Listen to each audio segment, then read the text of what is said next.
வணக்கங்க. இன்றைக்கி இடியாப்பம் தேங்காய் பால் எப்படி செய்கிறது அப்படின்னு பார்க்கலாம். இதுக்கு நான் ஒரு வித்தியாசமான முறையில் தேங்காய் பால் செஞ்சுருக்கேங்க. நான் எப்படி செஞ்சுருக்கேன் அப்படிங்கிறத பற்றி இப்போ பார்க்கலாம். இது ரொம்ப டேஸ்டியாகவும் அதே மாதிரி ரொம்ப உடம்புக்கும் நல்லதுங்க. வாங்க எப்படி செய்கிறது அப்படின்னு பார்க்கலாம். அதுக்கு நான் ஒரு 5 டம்ளர் தண்ணியில் உப்பு எண்ணெய் சேர்த்து கொதிக்க வச்சுக்கிறேன்.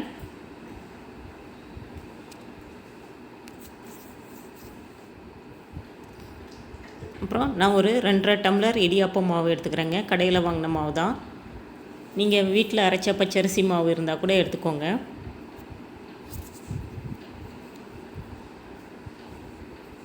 நம்ம எடுத்த மாவை இந்த மாதிரி கொஞ்சம் நேரம் நல்லா வறுத்து எடுத்துக்கலாம். கலர் சேஞ்ச் ஆகக்கூடாது, ஆனால் நல்லா சூடாகி வறுப்படணும். அப்போ தான் இடியாப்பம் நல்லாயிருக்கும்.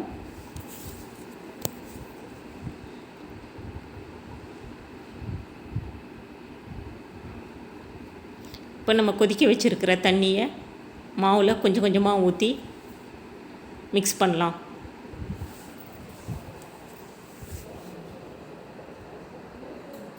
ஒரே முட்டா ஊற்றிடக்கூடாதுங்க.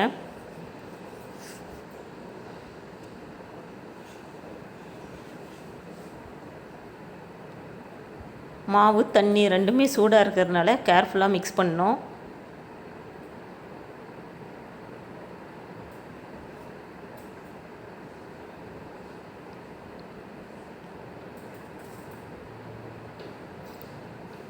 இப்போ பார்த்திங்கன்னா நான் எடுத்த தண்ணி எல்லாம் கரெக்டாக போச்சு.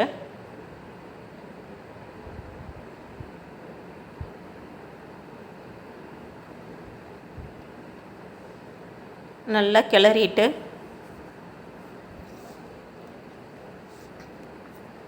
ஒரு மூடி போட்டு மூடி வச்சிடலாம். 5 நிமிஷம் அப்படியே இருக்கட்டும்.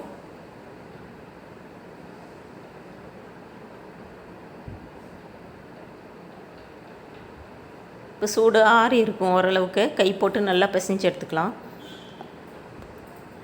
சப்பாத்தி மாவு மாதிரி நல்லா அழுத்தி பிசையணுங்க. அப்போ தான் இடியாப்பம் நல்லா சாஃப்டாக வரும்.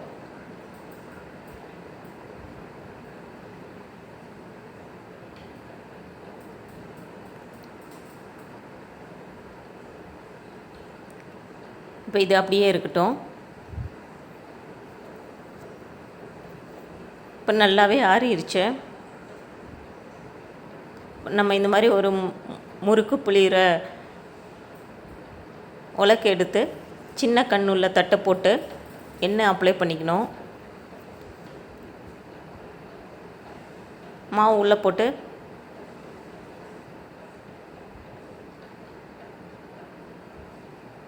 இப்படி இட்லி பிளேட்டில் இந்த மாதிரி எண்ணெய் பூசிக்கணுங்க. அதுக்கப்புறம் நம்ம இடியாப்பத்தை புளியலாம்.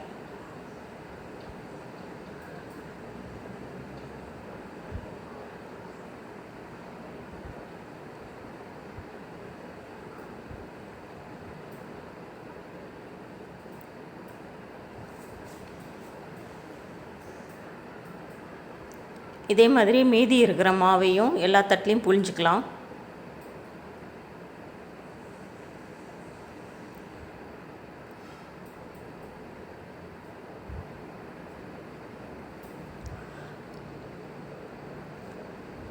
அவ்வளோதான், எல்லா தட்டிலையும் புழிஞ்சாச்சு.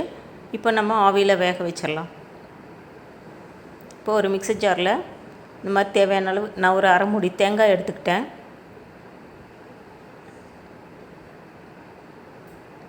ஒரு 5-6 பாதாம், 5-6 ஏலக்காய், ஒரு துண்டு பட்டை.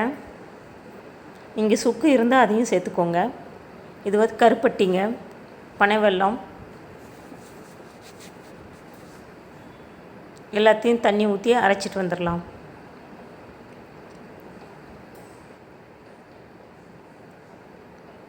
இப்போ தண்ணி ஊற்றி அரைச்சாச்சு. இப்போ வடிகட்டிக்கலாம்.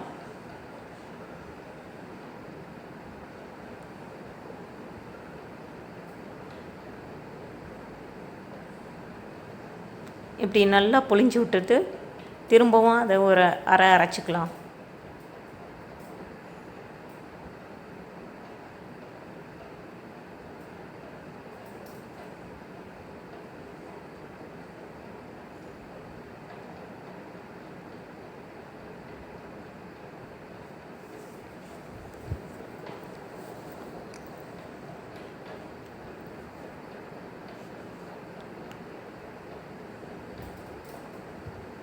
அவ்வளோதாங்க, 2வது முறையாக அரைச்சிட்டு வந்தாச்சு.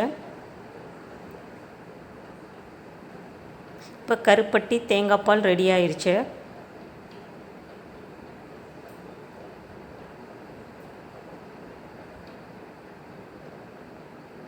ரொம்ப சுவையாக இருக்குங்க இடியாப்பத்துக்கு. சும்மாவும் குடிக்கலாம். அதே நேரத்தில் இடியாப்பமும் வெந்துருச்சு. இது கொஞ்சம் நேரம் ஆறட்டும். ஆறுனதுக்கப்புறம் இப்படி கையிலையே எடுத்துடலாம்.